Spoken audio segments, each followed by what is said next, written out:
Portes ouvertes en vue, école, lycée, université, faites-vous connaître. Sur Comptoise Radio, parlez directement aux parents de vos futurs élèves. Un message clair, un impact local. Contactez-nous sur l'appli Comptoise Radio ou sur notre site web.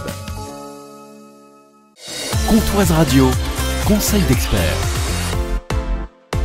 Bonjour Sandrine. Bonjour. Vous êtes de l'ADIL 70-90. Quelles sont les réparations que les propriétaires doivent faire dans un logement qui est loué ? Ça va être vraiment les grosses réparations. On va dire remplacement de la chaudière, remplacement du chauffe-eau. Du moment qu'on est dans la grosse réparation, là, la question ne se pose pas, ça incombe au propriétaire. En revanche, lui, le locataire, il doit assumer ce qu'on appelle les menues réparations. Donc là, on a un décret du 26 août 87 qui liste précisément tout ce qui incombe au locataire. Pour vous donner des exemples auxquels on n'aurait peut-être pas forcément pensé, dans une maison individuelle, tout ce qui est dégorgement des chéneaux, ça fait partie des réparations qui incombent au locataire. Tout ce qui va être entretien de la chaudière, pareil, ça incombe au locataire. Remplacement aussi de petites pièces au niveau de la chaudière. L'entretien courant du logement, tout ça, ça incombe au locataire. Donc après, premier réflexe, c'est de se référer déjà à ce fameux décret. Donc nous, on l'a, donc si vous avez un doute, vous nous appelez. Et après, c'est surtout aussi au niveau des montants. Par exemple, sur les réparations sur les chaudières, du moment qu'on va être dans les réparations qui sont de l'ordre de 50, 60, 70 euros, là, on sait que c'est un combo locataire. En revanche, dès qu'on est sur une pièce importante, les cartes mères ou autres, c'est des montants de 200, 300 euros, là, ça incombe forcément au propriétaire. Merci Sandrine de l'ADIL 70-90.